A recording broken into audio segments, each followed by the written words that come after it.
అయిపోయింది, ఇంకా ఏం లేదు అంటే బయట అడుక్కునేవాడిని, రారా కొంచెం మిగిలిన తిందుగా అనేస్తాం. లేదు, ఇదేమి కాకుండా ముందే బయట పిలిచి నువ్వు కడుపు నిండా తినరా, ఇన్ని మెతుకులు నా బిడ్డకు పెడతా అని అంటావా? అంటావా? అంటావా? ఈ లోక మలినముతో నిండిన మనకే బిడ్డల మీద అంత ప్రేమ ఉంటే, తన స్వరూపములో అంటే ఆయన రూపములో ఆయన రక్తాన్ని కొనుక్కున్న నిన్ను నన్ను రక్షించడానికి దేవుడు ఎందుకమ్మ పరిగెడతాడు? అంటే రక్షించకుండా ఉండడానికి, అంటే నిన్ను రక్షించను, నిన్ను కాపాడను, నిన్ను పోషించను అని దేవుడు వెనక్కి పరిగెత్తే దేవుడు కాదు. నిన్ను రక్షించటానికి, నిన్ను కాపాడడానికి ముందుకు పరిగెత్తే దేవుడు. ఏం చేసే దేవుడు? కాకపోతే ఏంటంటే, ఎక్కడో ఊరవతల ఉన్నాడనుకో నీ కొడుకు, ఇంట్లో ఉన్న బిర్యానీ ఆడికి అందదు. ఆడ ఎక్కడికి రావాలా? ఎక్కడికి రావాలా? మీ ఆయన అన్నాడు, నేను వచ్చేస్తున్నాను వండే అన్నాడు. వచ్చేస్తున్నా వండే అన్నాడు. 10 అయింది, 11 అయింది, 12 అయింది, బిర్యానీ అందులోనే ఉంటుంది. మీ ఆయన నోట్లోకి వెళ్ళదు. ఎందుకు? ఎక్కడున్నాడు? ఎక్కడో ఉండి వస్తున్నా వస్తున్నా అంటున్నాడు తప్ప రావట్లేదు. ఇప్పుడు ఏంటి సమస్య అంటే, నువ్వు దేవుని దగ్గరికి రావడం అంటే నీకు దేవునికి మధ్య ఉన్న దూరాన్ని బట్టి నీ ఆశీర్వాదాన్ని, నీ కాపుదలను, నీ రక్షణను, నీ దీవెనను నువ్వే ఆపుకుంటున్నావు. ఇది దేవుడు చేసే అన్యాయం కాదు. ఎక్కడో ఊరవతలుండి మా అమ్మ తిండి పెట్టట్లే, మా ఆవిడ అన్నం పెట్టట్లేదంటే ముందంటాడు, నీకు పిచ్చేమరా, తలకాయ పని చేయట్లేదా, ముందు ఇంటికి పోరా అంటాడు. ఇప్పుడు అదే జరుగుతుంది. ఏం జరుగుతుంది? నువ్వు దేవునికి సమీపముగా రావాలా. ఏం చెయ్యాలా? దేవునికి సమీపముగా రావాలా. అంటే దేవుని స్వరము వినబడే చోటుకు రావాలి. ఎక్కడికి రావాలా? దేవుని స్వరం వినబడే చోటుగా. ది నెంబర్ 1 ప్లేస్ ఏంటి అంటే దేవుని మందిరం. ఏంటి? దేవుని మందిరం. తర్వాత సేవకుడు. తర్వాత ఎవరు? దేవుడు మనకిచ్చిన సేవకుడు. తర్వాత పరిశుద్ధాత్మ తండ్రి. పరిశుద్ధాత్మ స్వరం వినబడే అంత స్టేజ్కి ఇంకా రాలేదు కాబట్టి ఫస్ట్ మందిరానికి, తర్వాత సేవకునికి, తర్వాత వాక్య ధ్యానంలోనికి మనం వస్తే దేవుడి స్వరం వినబడతాది. అప్పుడు శత్రువు వచ్చి నీ గుండెల మీద నిన్ను చంపుతానని కత్తి పెట్టిన మరణం నిన్ను జయించదు. మరణం నిన్ను జయించదు. ఎందుకు అంటే రక్షించటానికి సమర్థుడు మన పక్కన ఉన్నాడు, మన లోపల ఉన్నాడు. కాబట్టి ఒక విషయాన్ని నేను మీకు జ్ఞాపకం చేయాలని ఆశపడుతున్నాను. 2 సమూయేలు గ్రంథం 6వ అధ్యాయంలో చూసినట్లయితే అక్కడ దావీదు గురించి, ఆయన చేసిన పని గురించి మనకి కనిపిస్తూ ఉంటుందన్నమాట. 2 సమూయేలు గ్రంథం 6వ అధ్యాయం నేను చదువుతున్నాను 5వ వచనం నుంచి. దావీదును ఇశ్రాయేలీయులందరూ సరళ వృక్షపు కర్రతో చేయబడిన నానా విధములైన సితారాలను, స్వరమండలములను, తంబూరాలను, మృదంగములను, పెద్ద తాళములను వాయించుచు యెహోవా సన్నిధిని నాట్యమాడిరి. వారు నాకోలు కళ్ళము దగ్గరకు వచ్చినప్పుడు ఎడ్లకు కాలు జారినందున ఉజ్జా చెయ్యి చాపి దేవుని మందసమును పట్టుకొనగా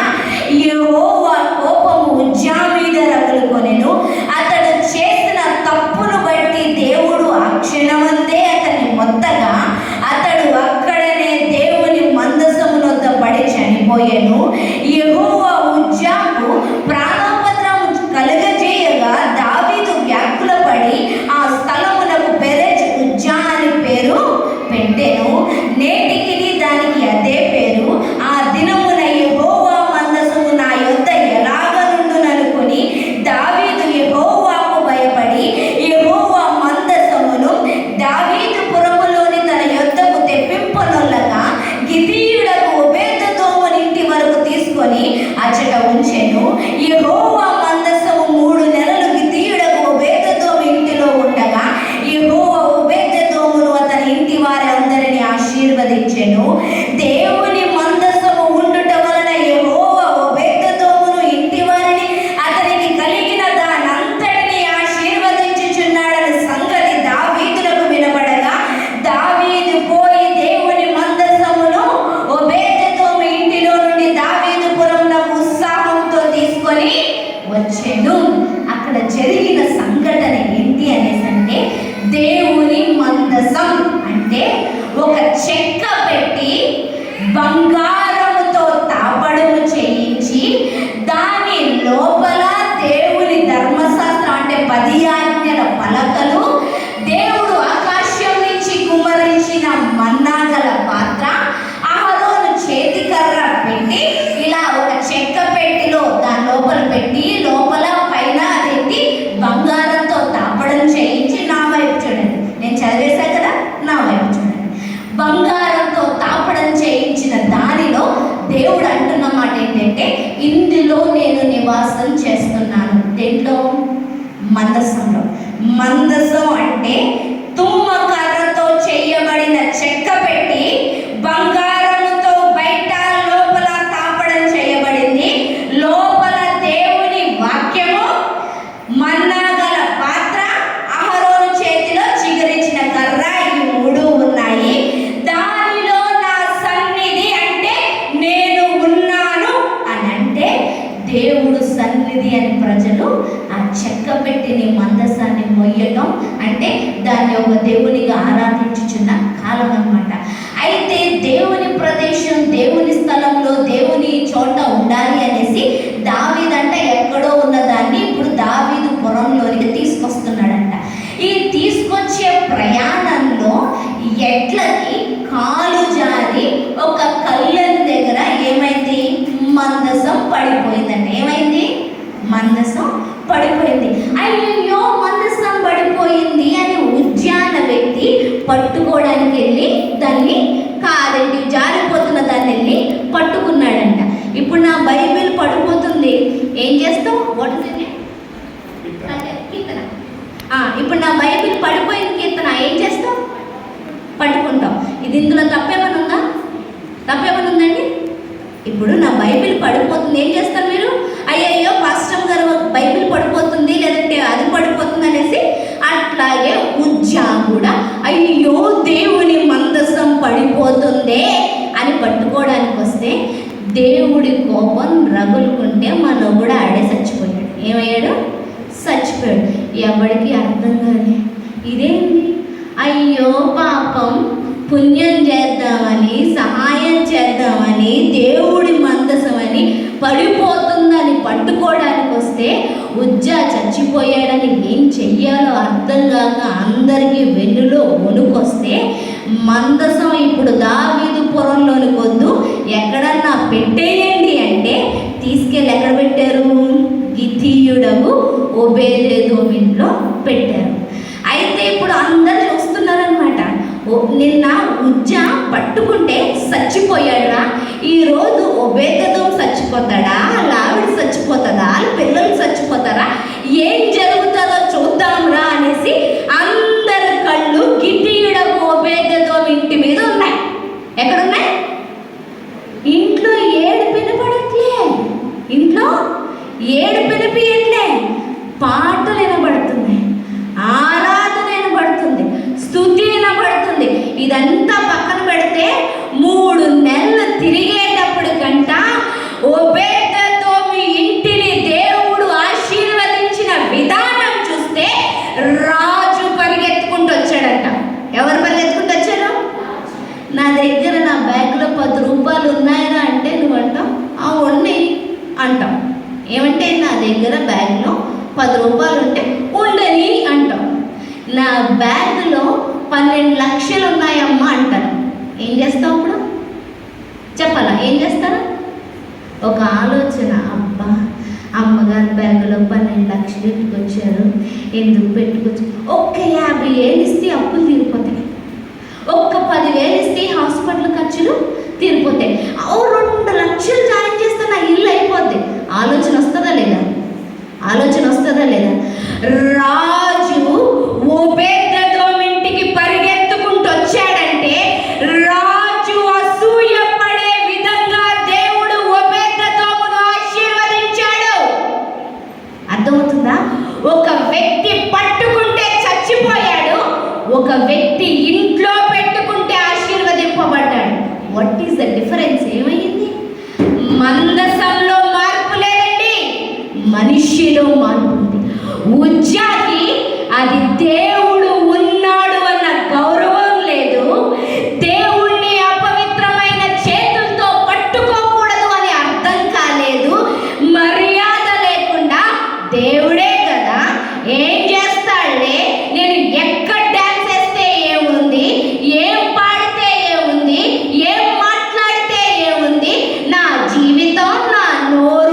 మరణం వచ్చింది.